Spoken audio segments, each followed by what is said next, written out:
undeniable talents have set them apart from the rest. Their sizzling chemistry has made their love team the best. Totoong nagkugustuhan na kita! Danielle Padilla and Catherine Bernardo talk about their beginnings in Philippine show business, the start of their blossoming relationship, and why they choose to be grateful to the very end. Bagay na tayo. This is Balitang America's Thanksgiving Special. Gath Neal, Thankful Hearts. Alright, welcome Danielle at Catherine dito sa Balitang Amerika. Magsimula muna tayo sa childhood ninyo. Danielle, magsimula tayo sa iyo.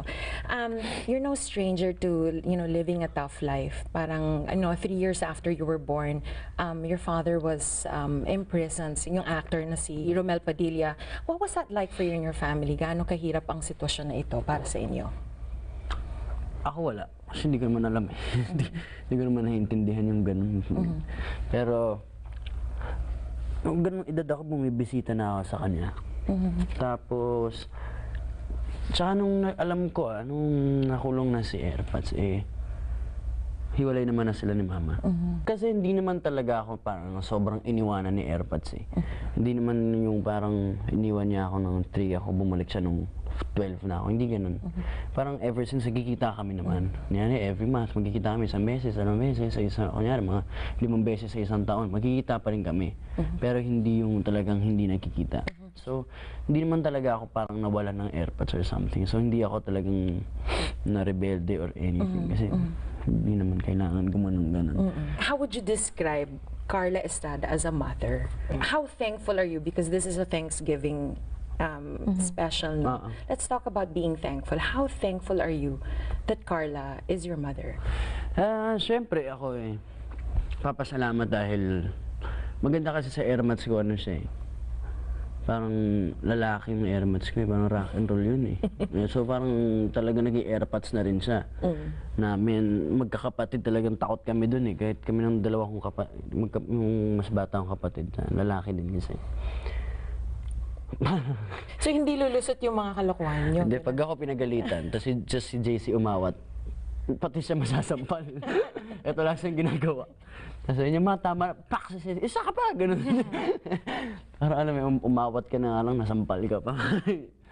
Basta, talagang hands down kami kay Airmans. Ang relationship mo naman sa mga kapatid mo, kamusta? Mas close kami nung siyempre nung lalaki. Sa mga babae, sobrang close. Actually, pare-pareho naman. Ang lang kasi, hindi ako affectionate sa kanila Awkward kasi ako, hindi ako yung mas sweet, ganun. Pinapakita ako in a different way, pero hindi ako yung niyayakap kinig. Pero sa mami mo, sweet ka? Hindi. Hindi rin? Yung kulitan namin yun na yun Yung kulitan namin dalawa. Yung, kunyari, papagalitan niya ako, gano'n. Yun na yung lambingan niya. Tapos, basta gano'n lang yung kulitan namin ni Airpods. Hindi kami rin yung kiss-kiss, yakap-yakap. Yun yung pang-asar na sa akin. Natawag niya akong baby, gano'n. Sasahabulin niya ako, yakap-yakap. Ako nang gano'n. Sa takbo-takbo na lang ako. Okay, Catherine, ikaw naman, pag-usapan naman natin yung childhood mo. You grew up in Nueva Ecija. Katulad din ng pamilya ni Daniel na may Nueva Ecija roots, no?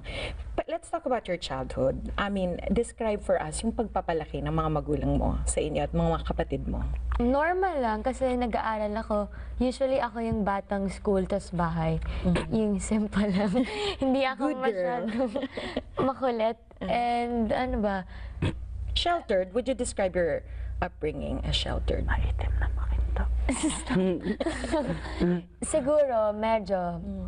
Siguro lumalabas din ako, nakikipaglaro ako, pero hindi masyado. Kasi, laki ako sa loob ng bahay. Kasi parang kalaro ko mga aso, gano'n. Yeah. You were always close with your siblings? Yes, so very close naman ako sa mga sisters ko, sa kuya ko. So, okay yung relationship namin before, hanggang ngayon.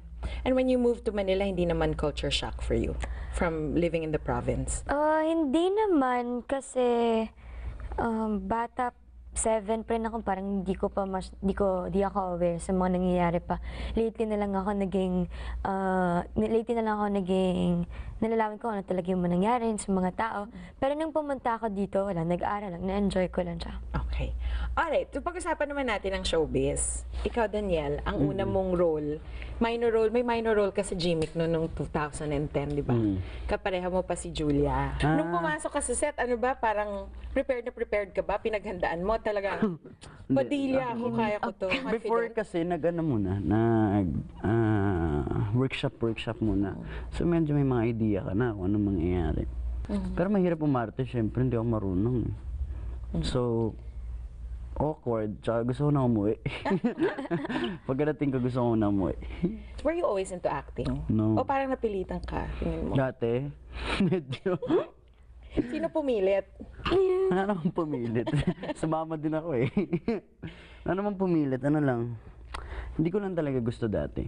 Ayoko lang talaga dati. Sabi ko, umalis ka! Ano? Tibay mo ah!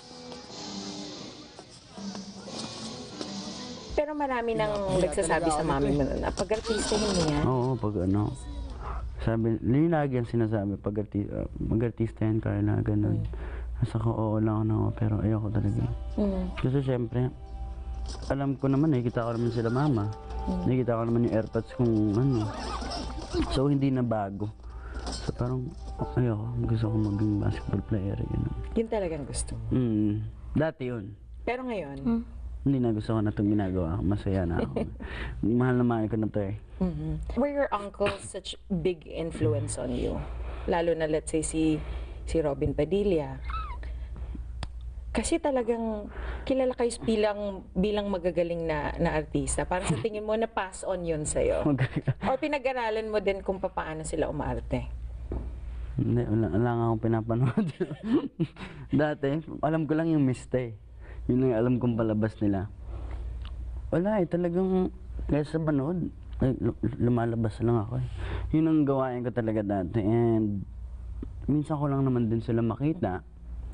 Pero alam ko namang mga magagaling silang tao. Was there extra pressure for you being a Padilla to measure up to the success of your relatives?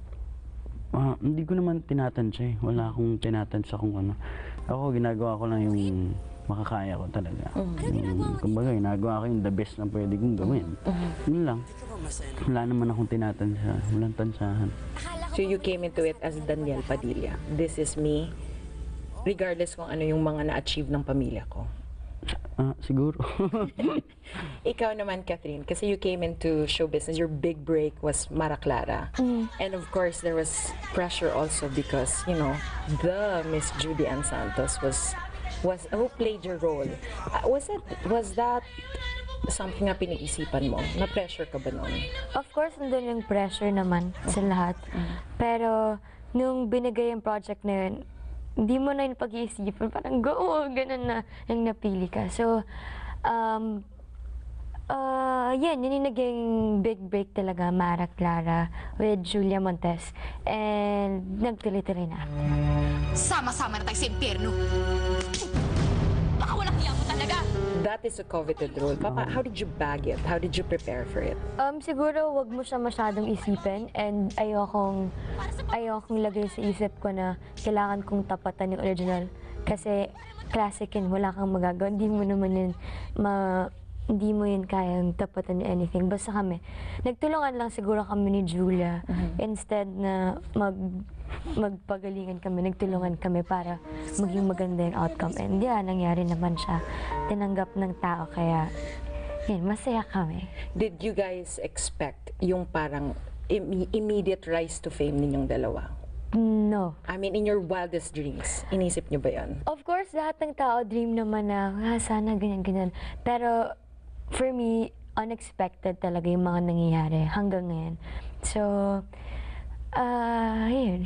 So, hindi ka pa rin makapaniwala. Ikaw, Daniel, naisip mo ba parang, panaginip lang to? O talagang, has it sunk in na, you guys have really made it?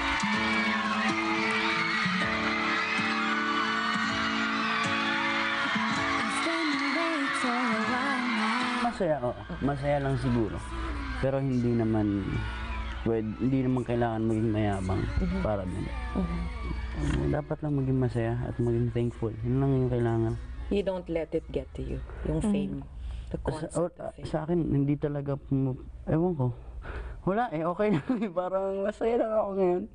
Hindi mo kailangan masyadong overthink yung ganun eh. Di ba? Basta okay na yan. Maging masaya ka, magpasalamat. Okay na yan. When Kath Neal returns on Balitang America.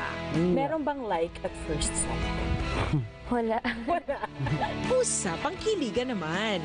What was it like when they first met?